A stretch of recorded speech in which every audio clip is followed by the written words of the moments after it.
정보처리 기사는 수제비! 안녕하세요. 저는 지기쌤. 전 수제비쌤, 보안쌤, 도웅쌤입니다. 오늘은 두 번째 베스트 합격 후기고요. 이분은 필기랑 실기 합격 후기를 다 써주셔서 그 두 개를 다 같이 가져왔는데요. 네. 아이디는 GKL이라는 아이디를 쓰시는 분입니다. 네. 자, 먼저 필기 공부는요, 총 3개월 하셨다고 합니다. 3개월. 첫 번째 한 달 동안은요, 인강을 보셨군요. 네네. 아무래도 이분이 비전공자이시다 보니까 그냥 교재만 보기에는 힘드셨을 거예요. 인강이랑 교재를 같이 1회독을 하셨죠. 맞습니다. 네. 그러면 인강이 추가돼서 굉장히 좀 이해 기반으로 공부가 잘 되셨을 거예요. 자, 그래서 여기 비전공자는 인강 추천이라고 써놨는데, 네. 이거 제가 억지로 쓴 거 아니에요. 이거 합격 후기에 이렇게 추천하고서 별표를 막 이렇게 써주셨거든요. 네. 근데 그거는 저희가 좀, 그래서 그렇진 않았어요. 카페에 있는 베스트 합격 후기 가면 있는 거죠? 네, 있습니다. 별 엄청 네. 보여요. 네, 저희가 뭐 날조한 거 아닙니다. 네. 자, 그 다음에 첫 번째 한 달 동안은 인강을 1회독 했고요. 그리고 그 다음 한 달 반, 45일 동안 어떻게 했는지 한번 보겠습니다. 15일을 3번 나누셔서 공부를 하셨는데요. 첫 번째 15일 동안은 교재를 2회독 하셨고요. 그 다음 15일 동안은 3회독, 그리고 마지막 15일 동안 4회독을 하면서 필기 데일리 문제까지 풀어보셨습니다. 그 교재를 회독하면서 인강을 모르는 파트는 인강을 계속 들으신 거네요. 인강도 다시 보시고요. 네. 그 다음에 뭐 두 암기나 이런 것도 계속 이제 돌려보시면서 반복을 하셨습니다. 또 핵심이 틀린 문제는 틀렸다는 표시만 하고 다시 풀지 말고 넘어갔다고 합니다. 초반에 모르는 문제도 이 정보처리 분야가 연결이 되어 있기 때문에 후반부까지 공부를 하시면 또 다시 전반부를 보시면 또 이해가 가는 경우가 굉장히 많습니다. 그래서 이런 거를 좀 강조드리는 이유가 인간은요, 이득보다는 손실에 약 2.5배 정도 민감하다고 합니다. 예민해지는구나. 예. 그러니까 문제를 틀리면 맞춰서 기쁜 것보다 2.5배 더 아픈 거예요. 이거 마치 전교 1등에 하나 틀렸다고 우는 건가요? 그렇죠. 근데 그 사람들은 거의 한 10배는 아플 거예요.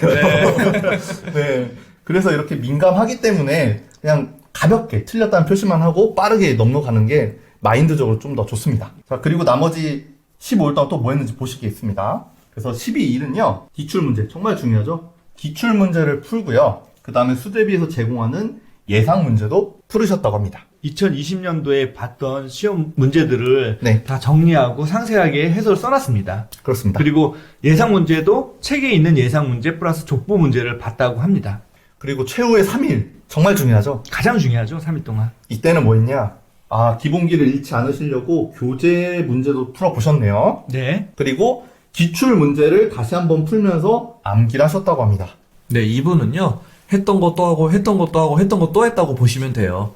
계속 반복을 네. 하면서 이제 고도화하는 거죠. 지식을 계속 고도화하는 겁니다. 그렇게 해서 필기를 정말 높은 점수로 합격을 하셨다고 알고 있고요. 네네. 그러면 실기 공부 어떻게 해야 되냐? 또 이어서 보겠습니다. 이분은 필기를 3개월 동안 단단히 하셨기 때문에 실기 공부가 굉장히 수월하셨을 거예요. 여러분들 필기가 어렵게 공부하면은 실기가 쉬워지고요. 필기를 쉽게 공부하면은 실기가 어려워집니다.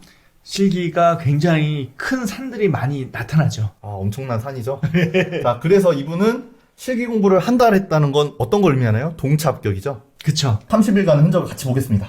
먼저 15일 동안은요, 인강도 같이 들으셨네요. 네. 필기에 이어서요. 근데 이분은 이제 인강을 들으실 때 필기에서 이미 많이 공부를 해놓으셨기 때문에 좀 더 빠르게 1.5배속으로 보셨어요. 제 목소리가- 시간을 아끼셨죠? 제 목소리가 거의 엄청 빠르게 수다맨처럼 나올 것 같은데. 네.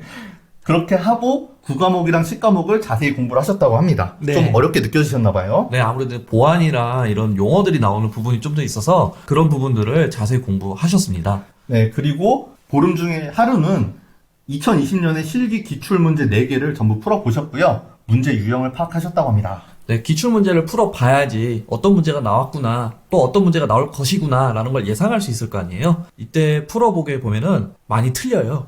그러다 보면은 이제 공부 열정이 막 불타올르게 되거든요. 네. 그렇기 네. 때문에 꼭 기출문제 풀어보셔야 돼요. 네. 그쵸. 다 오르군요. 네.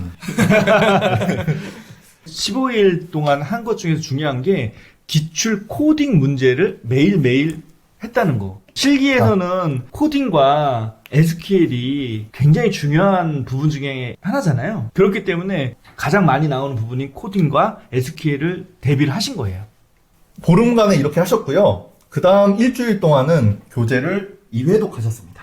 자, 그렇게 해서 교재 2회독까지 하신 다음에 시간이 얼마 안 남았어요. 일주일밖에 안 남았네요. 네. 그 일주일 동안은 또 쪼개서 3일 동안은 실기책 3회독. 지필진이 계속 강조하고 있는 것 중에 하나가 3회독이에요, 3회독. 네네. 네. 3회독을 실천을 하셨고, 그 다음에 틀린 문제는 또 2회독을 했고, 족법 문제까지 풀었습니다. 이분은 정말 성실하게 공부하셨네요. 정말 저희가 가이드 한 대로 딱딱 네. 공부를 네, 하셨어요. 우리가 가이드 해준 대로 정확히 지키신 것 같아요. 그렇게 해서 틀린 것만 나중에 다시 보고 암기. 이게 중요하거든요.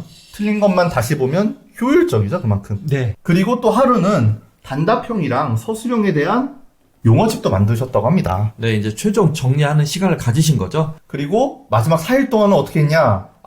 약수령 내비게이션을 통해서 약수령에 대한 대응을 하셨네요. 네. 약수령이 보통 2-3문제 정도가 출제가 되고 있기 때문에 이 약수령에 대한 대비도 정말 중요하거든요. 올해 1회 시험 같은 경우는 좀 특이하게 안 나왔습니다. 네. 하지만 작년에는 계속 나왔기 때문에 올해 뭐 이제 2회 시험부터는 또 나올 수 있기 때문에 준비를 하셔야 합니다. 네, 또 어떤 때는 5문제나 출제가 됐기 때문에 정말 당혹스럽게 했거든요. 네. 충분한 준비가 필요하고요. 이렇게 공부를 하셔가지고 결국에는 실기까지 한 번에 합격을 하신 케이스였습니다. 네, 여러분들도 이런 식으로 그 공부하셨던 스케줄이나 전략들을 보시고 자기한테 맞게끔 커스터마이징을 하시면 아무래도 이제 도움이 많이 되실 거예요. 그렇습니다.